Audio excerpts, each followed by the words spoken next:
So, I've discovered something. Hands are actually a figment of your imagination. Only sleeve and only sleeve is real. With that said, this PC with an added dedicated graphics card cost just $200. Without that graphics card, it was only $80. I'll elaborate.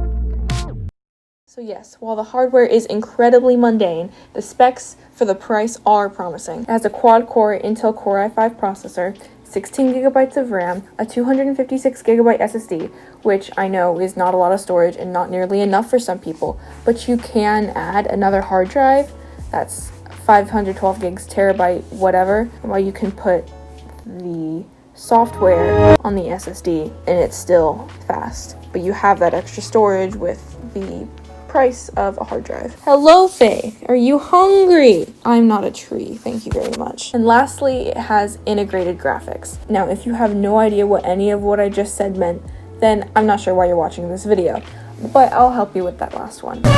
Integrated graphics basically just means Minecraft, 15 frames a second, maybe 20 at best on vanilla, just 15, 15, 1.5. Minecraft, 1.5 frames per second. Gary's mod, don't even bother. Now, my brother found this PC on Craigslist for just $80, and he bought it with those specifications that I just listed. Now, from what I've seen, it's kind of unlikely that you'll be able to find something with these specs for just $80, like something old that's already been upgraded, but you can come close. My advice is to look at places like eBay and Craigslist and do not be afraid to upgrade. If you search for this model specifically on eBay, there are so many results that are anywhere from $20 to $100 that have really bad specs, but you can upgrade. But with that being said, I don't recommend getting something. If you are very budget conscious, everything needs to be upgraded. Like, it has a hard drive, not enough RAM, not the right processor, not the right graphics card, whatever, or like all of that, or most of that.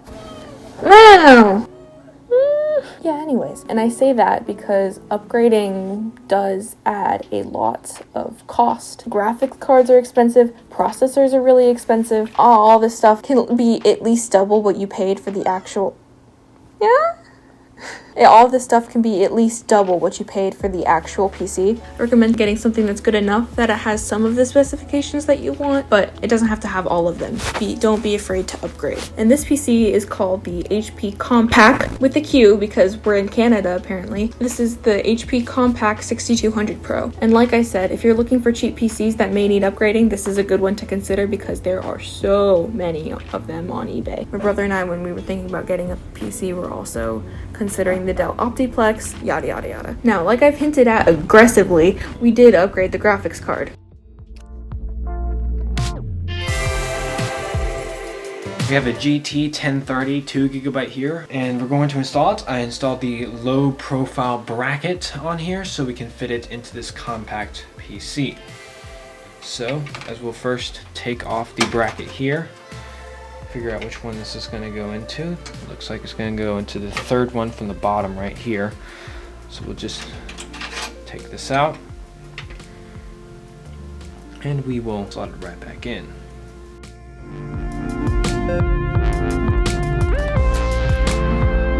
We have an NVIDIA GeForce GT 1030, which is mid-range out of, I guess, the graphics card spectrum. It doesn't perform the worst, it doesn't perform the best. It's in the middle, which is perfectly great for my needs. If you turn VSync off on Minecraft, you can get 120 frames a second. Gary's mod, easily 60. You can actually play games, different games. Oh, I know. I've played Mud Runner and From the Depths. and both of them are fine. You could probably play Farming Simulator. I haven't yet. So, I mean, my brother has a gaming laptop where if you turn VSync off on Minecraft, you'll get 300 frames a second, but he obviously has a higher level graphics card. So this is mid-range, but better than literally 15 frames per second. I am very pleased with the graphics card personally, but also some logistical things about choosing a graphics card. Because this PC is compact, we needed a graphics card with a low profile bracket so it would fit, and this one does have that, so we used it and it fits. And also something to keep in mind if you are looking for a graphics card for a PC like this, be aware of the wattage that your graphics card of choice is going to use and how much your plug has and your PC how much everything can handle. I can't remember all of the numbers right now because I'm definitely in algebra and very good at math and remembering things, but you should be aware that your graphics card is not using so much power and wattage that your PC and your plug just can't handle it. So take that into account. But the GT 1030 was $120. It was more than the actual cost of the PC itself. We got it at Best Buy. Right now it's on sale for $99, I believe. So that's why the total cost of the PC was $200, because 80 plus 120 is 200. I'm definitely in algebra and very good at math. Now, oh, this turned off. How long has it been off for? I mean, I'm not surprised. It's been on for a while because I've had to shoot this video twice. Thank you, autofocus. This PC isn't perfect because nothing is perfect. This is Earth we're talking about here. Only sleeve is perfect. So, no, this PC is not pretty. It is black plastic with silver lines. It is what it is. If you really care about aesthetics, then you're not gonna like this, but I mean, I think it's fine. Also, I guess the ports aren't great. It has a DVD player. You can insert DVDs, which is how you know that something is old. It has 4 USB ports and for some reason 2 headphone jacks. I'm not sure why there's 2. They do the same thing. One of them has a microphone and headphone label, and then one of them is just the headphone label, and I've never noticed a difference because they do the same thing from what I know. So, and also, something to mention is that the speakers are absolute garbage, absolute trash, very bad. They're just very bad. So I mean, I doubt you would expect something like the speakers in a PC to either be a huge priority or really good. I hope that if you're interested in this, that you don't prioritize speakers as something important, because these are a piece of garbage. Has this side that has this handle. You can just pop it off and get inside the PC really easily, so that's nice. Now I can show you a comparison here. Here's me editing this video on my PC. I use Adobe Premiere Pro. When playing back, I can't play in full resolution with cuts and color grading and whatnot. Here's me editing this video on my PC. I use Adobe Premiere Pro. When playing back, I can't play in full resolution with cuts and color grading and whatnot. However, I can play at 1/4 resolution. I've never noticed a problem. It gets the job done. The spec upgrade from what I had on my MacBook, it does a lot. But my MacBook, on the other hand, just almost every single cut, all the time, many times per hour. Many times per hour. I'm not sure how many exactly because I'm good at math. And I am in algebra. Every several minutes and every several cuts, when something will just stop playing, I have to delete the clip that I'm about to go to, wait for the screen to turn black, and then press Command Z and wait for it to show up again. And oh my goodness, it is tedious. There we go. Happened at the end. Surprised it took that long. On the other hand, just almost every single cut, all the time. This is what I'm talking about. I've had to actually do it a couple times on this PC. But it's not that bad. It's only when I get impatient or something, or when I'm just doing, I guess, a lot. But this is not nearly as bad as my MacBook. I don't know how I lived for years on that thing. Basically, the conclusion here, don't buy a MacBook from 2011. It is a bad idea. And now here's my monitor. Now my brother was able to obtain this monitor from his work because he works at a camera store. They just apparently had one that they could give. So it's not fancy.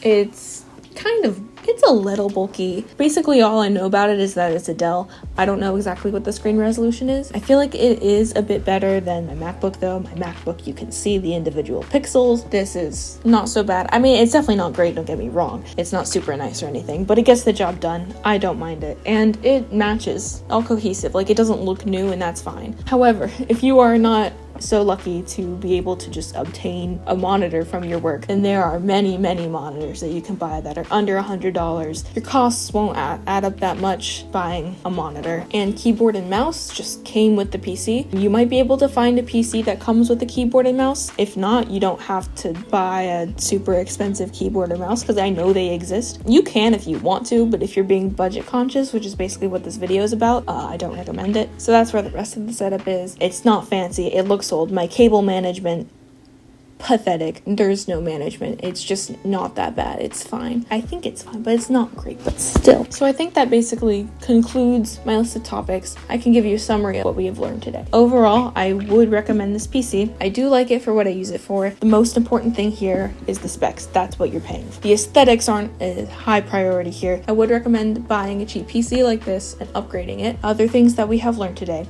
don't buy a MacBook from 2011. Don't watch my video about my MacBook from 2011. In fact, don't watch any of my other old videos because they are in the garbage. And lastly, the only thing that is real in this world are sleeves. Hands are a figment of everybody's imagination.